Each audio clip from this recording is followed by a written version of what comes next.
मेरा dad university में PhD head थे। एक दिन मैंने उनसे पूछा कि हमें स्कूल में अमीर बनने के नुस्खे क्यों नहीं सिखाए जाते हैं। उनका जवाब था कि सरकार हमें इसकी इजाजत नहीं देती, हमें क्या पढ़ाना है और क्या नहीं ये सरकार हमें बताती है। मुझे कुछ अजीब लगा। मैंने पूछा, तो क्या हम स्कूल में पैसे कमाना सीखने नहीं जाते? डैड ने कहा, हम स्कूल सिर्फ इसलिए जाते हैं ताकि हमें जॉब मिल सके।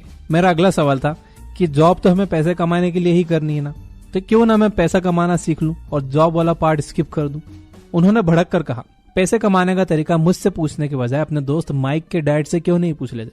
मैंने माइक के डैड से पूछने का कारण पूछा तो उन्होंने कहा कि वो एक एंटरप्रेन्योर है और मैं एक सरकारी नौकरी वाला। मैंने पूछा कि दोनों में क्या फर्क होता है? उन्होंने कहा कि एंटरप्रेन्योर को पैसा कमाने के बारे में ज्यादा पता आता है। अगर किसी को पैसा कमाना नहीं आता है तो वो एंटरप्रेन्योर बन ही नहीं सकता। और एम्प्लॉय को इस बारे में ज्यादा पता करने का मन ही नहीं होता, क्योंकि गवर्नमेंट और कंपनीज खुद अपने एम्प्लॉयज का ध्यान रखती हैं, इसलिए एम्प्लॉयज सिर्फ अपने काम से मतलब रखते हैं। मैं बहुत कंफ्यूज हो रहा था। आखिर अपने डैड की सलाह मानते हुए मैं माइक के डैड के ऑफिस गया। मैंने उनसे सीधे सीधे कह दिया कि मेरी उम्र 9 साल है और मैं आपके पास पैसे कमाना सीखने के लिए आया हूँ। उन्होंने कहा कि तुम अपनी उम्र से पहले ही ये सीखना चाहते हो, थोड़े बड़े हो जाओ फिर आना।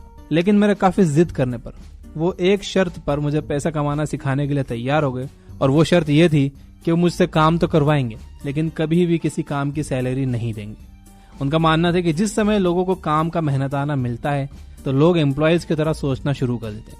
यही लालच उन्हें सिर्फ एक एम्प्लॉय ही बनाए रखता है।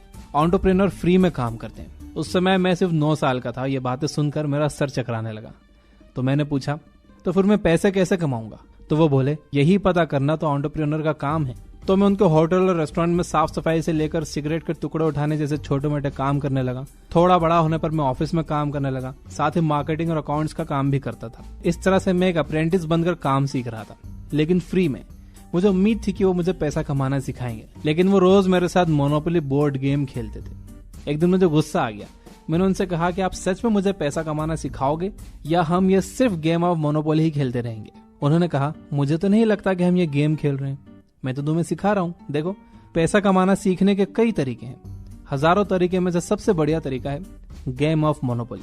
इस खेल में तुम सारी प्रॉपर्टीज हासिल करना चाहते हो। दूसरे प्लेयर्स तुम्हारी प्रॉपर्टी पर आने के लिए तुम्हें पैसे देंगे। अगर तुम्हारे पास एक ग्रीन हाउस है तो तुम उसे बढ़ाओगे, 2 green house, 3 green house, 4 green house.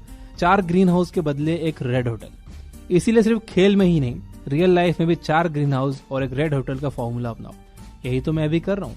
10 साल बाद जब मैं 19 साल का हो चुका था, मैं न्यूयॉर्क के एक स्कूल में पढ़ रहा था। जब मैं हवाई वापस आया तो मैंने देखा कि मेरा रिच डैड ने वाइकी के बीच के बीचों बीच बड़ी जमीन खरीद ली है। अगर आप वाइकी के बीच जाओगे तो आपको वहां उनकी होटल हयात रेगेसी मिलेगी। यह है गेम ऑफ मोनोपोली का कमाल। एक समय था जब वो संपत्ति इतनी बड़ी नहीं थी। उन्होंने जमीन खरीद कर उन्हें जोड़ जोड़कर इतनी बड़ी संपत्ति बनाई। वाइकी के जैसे टाउन में छोटे मोटे दुकानदार थे जिनसे वो दुकानें खरीदते गए और इतनी विशाल प्रॉपर्टी खड़ी कर ली। और फिर वहां हयात जैसी बड़ी सी होटल बनाई जिसकी कीमत $800 मिलियन है। अब मैंने रुपए कमाने के बारे में पहला सबक पढ़ा। मुझे कई नुकसान हुए। लोग मेरे लिए बुरा बोलते थे, लेकिन ये सब भी अच्छे के लिए ही हुआ। अगर लोग गलती करें ही नहीं तो सुधार की गुंजाइश ही नहीं रहेगी और कोई भी कभी भी कुछ बेहतर नहीं सीख पाएगा। गलतियां ही हमें सिखाती हैं। वैसे मेरा परिवार इतना गरीब नहीं था जितना कि मेरे परिवार का एटीट्यूड गरीब था। मेरे कहने का मतलब है कि गरीब होना एक मानसिक विचार है। मिडिल क्लास फैमिली में सुपर ईगो सिखाया जाता है, इसलिए बजाय वो कुछ करने के घर में बैठे रहते हैं। पैसों के लिए चिंतित होना और नाखुश रहना समस्या है, लेकिन उससे भी बड़ी समस्या है कि अपने काम से नाखुश रहना। इस तरह आप कभी भी अमीर नहीं हो सकते।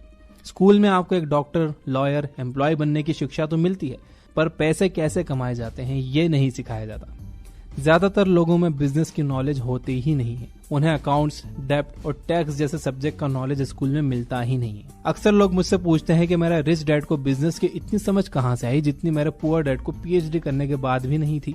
मेरे रिच डैड के पिता अपना फैमिली बिजनेस छोड़कर तभी चल बसे थे जब रिच डैड केवल 13 साल के थे। बिजनेस संभालने के लिए उन्होंने स्कूल छोड़ दिया, जो उनके लिए वरदान साबित हुआ।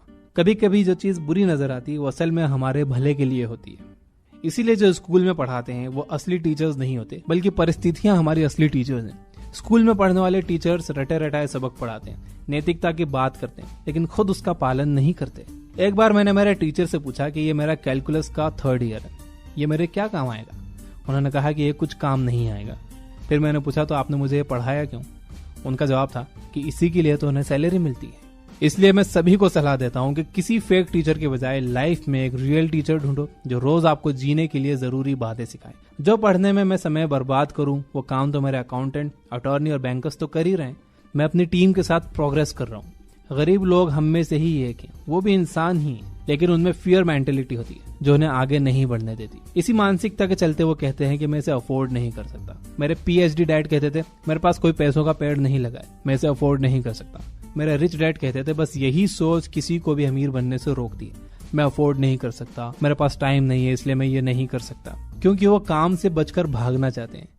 रिच डैड अक्सर कहते थे कि मुझे हर हाल में इसे अफोर्ड करना ही है, मुझे कैसे भी इसे करके ही दम लेना है। इसी तरह खुद से कहे गए पॉजिटिव वर्ड्स आपका दिमाग खोल देते हैं। जैसे ही आप खुद से नाकामी की बातें करते हो तो आपके सोचने, समझने और कुछ करने की शक्ति खुद ही आप खत्म कर देते हो। रग्बी और फुटबॉल दोनों ही टीम वाले खेल हैं, लेकिन दोनों खेलों के रूल्स अलग अलग हैं। कुछ लोग अकेले ही गोल्फ खेलना पसंद करते हैं, बस इसी तरह सबके तरीके अलग अलग होते हैं। फाइनेंशियल फील्ड में मेरे भी तरीके सबसे अलग हैं। रियल एस्टेट भी मेरे लिए काफी अहम है। युवाओं को मेरा यही संदेश है कि वो अपना रास्ता खुद ढूंढे। तो दोस्तों ये तो कुछ बातें रॉबर्ट कियोसाकी की जो कि उन्होंने एक इंटरव्यू में कही थी। रॉबर्ट कियोसाकी अपनी किताब रिच डैड पुअर डैड में कहते हैं कि अमीर सोच वाले लोग अपने पैसों से एसेट्स खरीदते हैं, जबकि गरीब सोच वाले लोग लायबिलिटीज खरीदते हैं।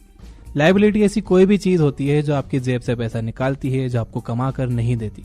मैं यूट्यूब पर एक वीडियो देख रहा था, उसमें एक लड़की कह रही थी कि वो काफी कर्ज में डूबी हुई है।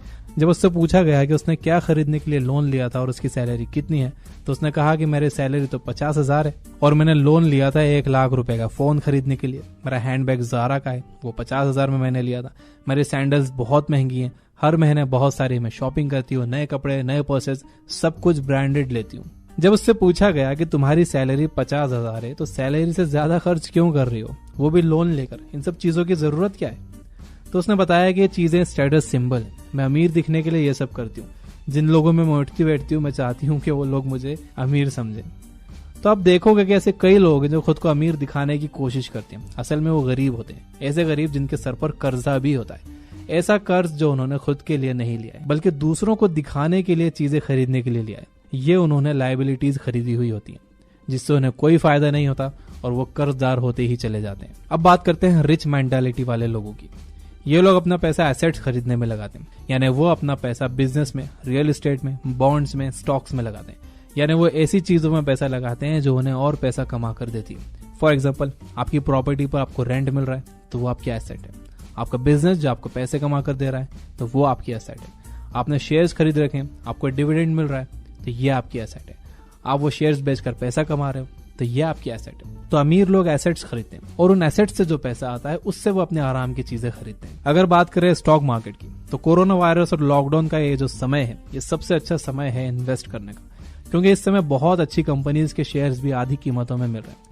मैं कोई एक्सपर्ट नहीं हूं तो मैं आपको ये सजेस्ट नहीं करूंगा कि आपको कौन से शेयर्स लेने चाहिए। अगर आप मुझे मेरे पर्सनल इंस्टाग्राम पर फॉलो करते हो तो आपको पता होगा कि कुछ दिनों पहले मैं the Warren Buffett way book पढ़ रहा था। उस किताब से मुझे ये पता चला कि हमें सिर्फ उन्हीं बिजनेस में इन्वेस्ट करना चाहिए जिन्हें हम समझते हैं।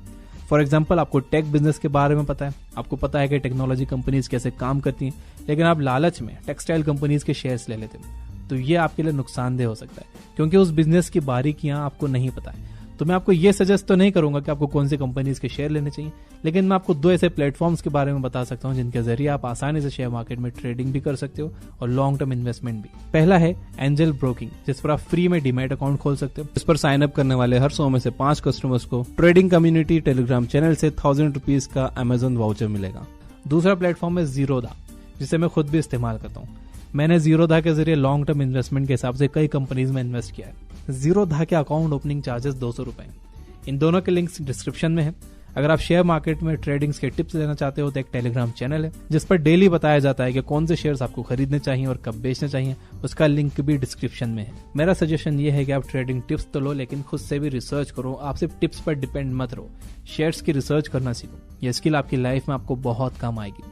वॉरेन बफेट की एक बात आप याद रखिए, वो कहते हैं कि स्टॉक मार्केट बेसब्र लोगों से सब्र करने वाले लोगों को पैसे ट्रांसफर करने के लिए डिजाइन किया गया है। तो स्टॉक मार्केट में पेशेंस बहुत जरूरी है। तो इस वीडियो को अगर समराइज किया जाए कि हमने रॉबर्ट कियोसाकी के इंटरव्यू से क्या सीखा। पहली बात, पैसों के लिए काम मत करो बल्कि पैसों से काम करवाना सीखो। जो उन्होंने मोनोपोली गेम का एग्जांपल दिया कि 4 ग्रीन हाउस के बदले एक रेड होटल, यानी कि छोटी छोटी प्रॉपर्टीज जमा कर कर आपको एक बड़ी प्रॉपर्टी बनाना चाहिए।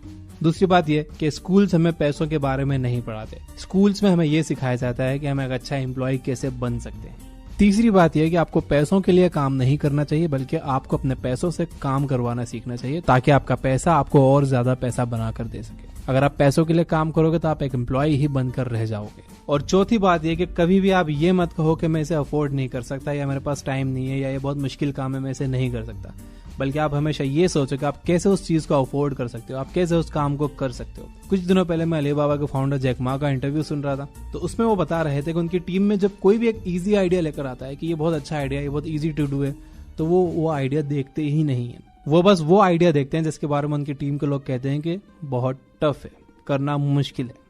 इसीलिए मुश्किलों से नहीं घबराना, मुश्किलों में ही अपॉर्चुनिटीज है। अगर आप फाइनेंशियल नॉलेज के अमेजिंग बुक्स की समरी सुनना चाहते हो तो आप डाउनलोड कर सकते हो ये बुक ऐप, जहां पर हमने सैकड़ों बुक्स को समराइज कर दिया है हिंदी में, और इस पर अभी डिस्काउंट भी चल रहा है। वीडियो पसंद आई हो तो लाइक जरूर कर देना। Finally, you guys are amazing. Keep reading, keep learning, keep growing. Thank you for watching.